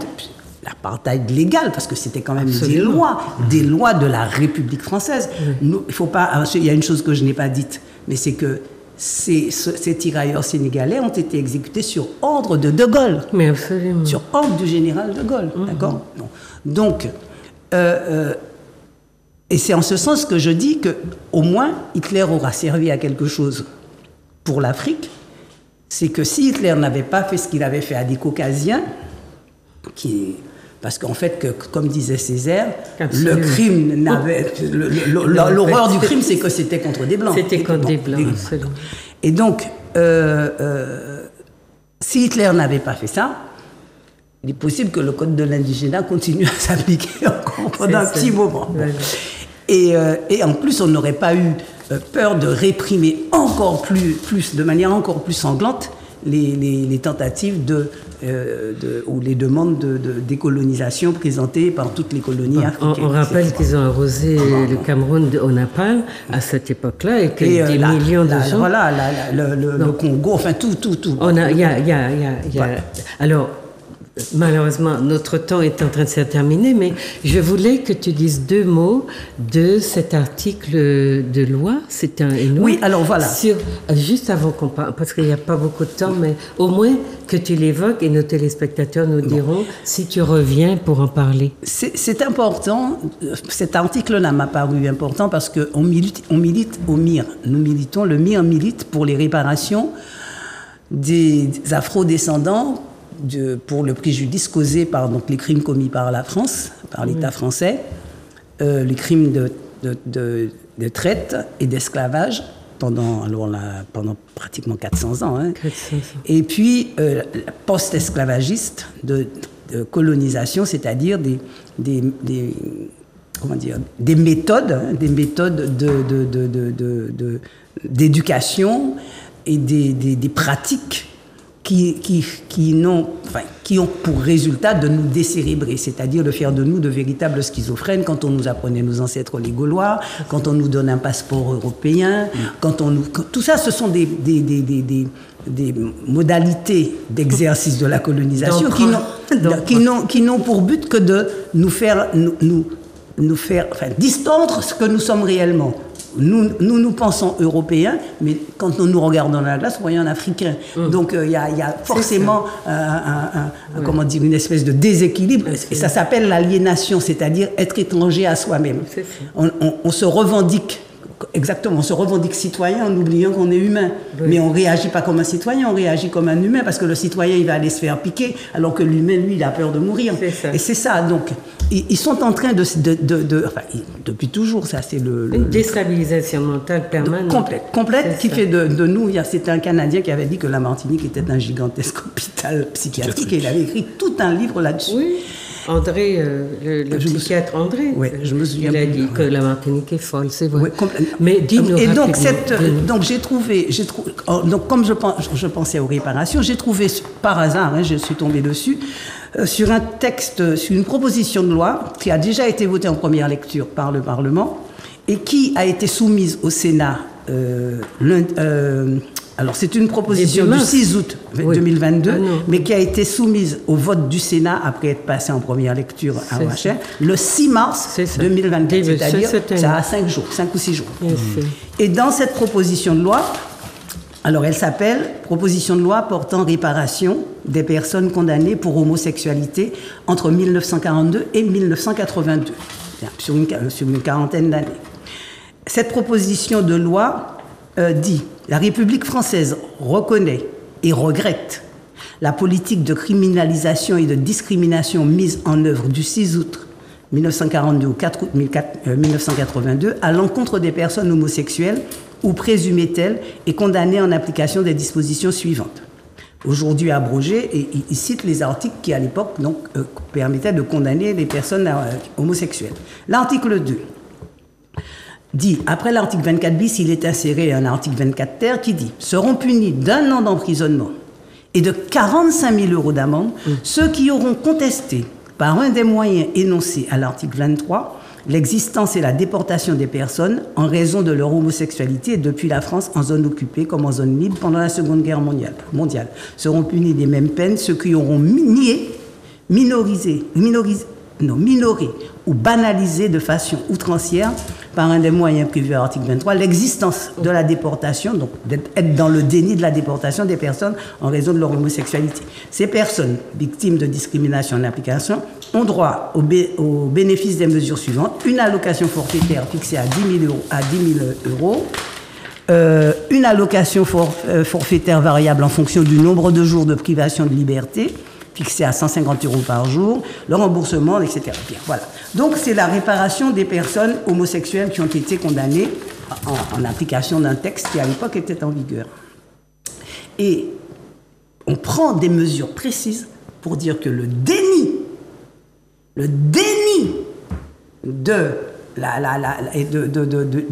du fait que ces gens-là ont été victimes de discrimination est puni. La loi Guesso fait la même chose, exactement la même chose pour les Khazars. C'est-à-dire que le déni de dire que finalement, ceux qui se prétendent juifs mais qui ne le sont pas, comme dirait l'Apocalypse. Donc, cela, la loi Guesso dit que c'est qu'il y a, comment on appelle ça, on ne peut pas faire l'apologie. On ne peut pas faire l'apologie de ce crime-là. Okay. Cette loi dit on ne peut pas minorer ou banaliser les gens qui ont été victimes de cela. C'est ça. Et la Cour de cassation dit que l'esclavage des Noirs et la traite négrière ne sont pas susceptibles de bénéficier d'une protection contre le déni et l'apologie. C'est ça. C'est-à-dire que la Cour de cassation a rendu un jugement qui dit la loi Guesso ne s'applique pas, parce que la loi Guesso c'est pour les Khazars. Et cette loi-là non plus va pour les homosexuels. Donc ça veut simplement dire que nous sommes une catégorie. Ils nous ont jetés hors de l'humanité. Non. Ils se sont eux-mêmes jetés hors de l'humanité. Ils se sont eux-mêmes jetés hors de l'humanité. En tout cas, on le sait aujourd'hui. Ils se sont eux-mêmes. Pourquoi ? Parce que, à vouloir nous jeter, ils sont devenus fous. Maintenant, LGBT, alors lesbiennes, gays, queer, plus, etc. Les mecs sont devenus cinglés. Mais est-ce que tu as vu les punitions qu'ils infligent aux chefs d'État africains qui refusent cette imposition? Et ça veut dire quoi? Ça veut bien dire que nous c'est très simple. Lorsque nous avons, pendant toute la période de l'esclavage et jusqu'à maintenant, la seule matrice qui a accueilli, c'est la matrice africaine, c'est la matrice noire, la matrice nègre. C'est elle qui nous a fait savoir qu'ils peuvent dire ce qu'ils veulent, nous restons des êtres humains. Mais eux, à pratiquer ce qu'ils pratiquaient, et à force de se ils se sont déshumanisés. Et voilà les conséquences maintenant. Mais leur projet, c'est l'homme augmenté par la machine. Voilà, donc l'homme augmenté par la machine, c'est quoi? C'est la déshumanisation. Supprimer l'être humain. Donc eux-mêmes, ils se sont eux-mêmes jetés hors humanité en pensant nous mettre hors humanité. Ce sont eux qui se sont jetés hors humanité. Ce sont eux qui font des choses qui n'ont rien à voir avec l'être humain. Oui. Alors moi, je te remercie d'avoir présenté au moins ces deux choses-là pour nos amis martiniquais et d'ailleurs qui continuent à penser qu'ils sont plus humains que d'autres, alors que les lois et les règlements qui existent aujourd'hui ne cessent d'essayer de nous éjecter de cette humanité-là. Et vous voyez le cadre dans lequel nous agissons, que ce soit nos associations, nos personnes, nos formateurs, ceux qui nous proposent, qui mettent à disposition des choses qui montrent, qui exposent le génie de notre peuple. Nous sommes dans une sorte de reconstitution, de réappropriation, mais surtout de lutte ferme et définitive pour montrer, pour nous opposer à ces gens-là qui ont pris l'humanité ou qui ont décidé qu'ils étaient les détenteurs, les seuls de l'humanité et qu'ils faisaient de nous des espèces d'objets en papier comme la carte d'identité, en carton, qu'ils font et défont, etc., comme ils le veulent. Nous sommes dans cette résistance-là. Mais vous voyez qu'on n'en a pas fini, puisque Maître Maryse Duhamel vous parle d'une disposition, d'un article de loi qui a été discuté le 6 mars de cette année. Vous voyez, donc ils en sont encore à ça, et toutes leurs dispositions nous disent qu'il y a les Blancs qui sont supérieurs, qui sont de vrais humains, qui méritent qu'on s'occupe de tous les petits bobos qu'on leur a fait, même peut-être par inadvertance, à l'époque où ils n'étaient pas, eux, alphabétisés, et puis tous les drames qu'ils ont commis sur notre peuple, eh bien, sont là, dans le déni, dans le refus, etc., etc. Donc, vous voyez, nous avons du pain sur la planche, du travail à faire, le travail de déshumanisation, de harcèlement qui se fait sur Pinto et a pour but de l'empêcher de continuer à crier l'injustice du système français qui ne veut pas écoutez, puisqu'elle est dans le déni en permanence, même quand elle fait et qu'elle vous dit, détournez les yeux de ce que je fais, mais je continue à être dans le déni, dans l'injustice et dans la prédation, puisque les biens qui sont protégés là sont des biens prédatés et qui permettent à des gens qui ont acheté, apparemment, on vous demande comment les notaires sont impliqués dans ces trafics-là, eh bien, sont des gens ont acheté, donc ils ont le droit d'eux, alors que le droit dit que Pinto est protégé parce que la propriété est bien à lui, ben ça compte pas, mais ceux qui ont acheté des terrains volés sont protégés. Vous voyez, le droit, c'est normal qu'on veuille le faire taire, parce qu'il rappelle à l'État, il rappelle aux voleurs institutionnels, structurels, que, eh bien, il y a une sorte de défaut dans l'application des lois et des règles de droit qui existent. Donc, je vous ai précisé, je voulais vous dire que Claire Popo a écrit un ouvrage sur le Yovoda, qui s'appelle Yovoda, qui rappelle, parce que Popo est aussi historiographe, qui vous rappelle un peu les conditions de la traite, puisque tu parlais de cette partie de l'histoire sur laquelle pèse toujours ce déni, et vous avez intenté je ne sais combien de procès à l'État français qui les a tous déboutés, qui a terminé tous les procès se sont terminés sur il y a prescription, je ne sais pas quoi là. Voilà, un tas de. Donc c'est important que vous sachiez que ces luttes-là se mènent par des gens que vous ne voyez pas, mais qui travaillent pour nous préserver en humanité et aussi pour nous aider à faire face à nos difficultés, comme la médiation, qui sont des difficultés qui nous ont été créées par la déportation, la mise en esclavage des nôtres, parce que dans leur civilisation, eh bien, ils fonctionnaient parfaitement. Donc, pour ceux qui nous aident à rester en humanité, David, ton mot de la fin, ton mot à notre public. Et puis, dis-leur de te solliciter, parce qu'on va revenir sur ces problématiques-là, elles sont cruciales. Alors, le mot de la fin, ce que je peux dire, c'est qu'en fait, on recherche des nouveaux combattants, donc des gens qui sont patriotes, qui ont envie de donner, d'aider. Il faut comprendre, en fait, parce que, en fait, je vais parler d'une anecdote qui s'est passée il y a 2 jours au François. Je suis entré dans une station-service, et puis il y a un gars qui est passé, et puis il est passé devant moi. Mais je dis, mais pourquoi tu passes devant moi comme ça? Il me dit, mais frère, paye ton essence et je passe. Je lui dis, mais non, c'est pas comme ça nous arriver, frère. Faut que nous fait, c'est y en a l'autre, c'est ensemble nous arriver en pays. Et me dit, moi, ma même à payer moi. Ah bon? Moi, personne, qui j'ai goûté même à moi. Ah, moi, c'est ça. Et en fait, c'est le discours. Je dis, moi, personne pas goûté même à moi, mais moi, ça m'aurait goûté même pas. Et peut-être que vous pouvez prendre balle là, mais moi, ça, vous pouvez pas aller dans l'autre monde. En fait, je crois beaucoup à ça, moi, à la chaîne, en fait, à la chaîne. Donc, ce que je peux dire aux gens, c'est que de rejoindre le coup de main où je venais, parce qu'on a beaucoup d'actions. On est sur l'économie aussi, puisqu'on a fait le coup de main où je venais entreprise. On a quand même porté 23 entrepreneurs, 23 projets. avec des gens qui ont présenté des projets qui venaient du Canada, des États-Unis et tout, parce qu'on a un conseil, en fait, de jeune entreprise.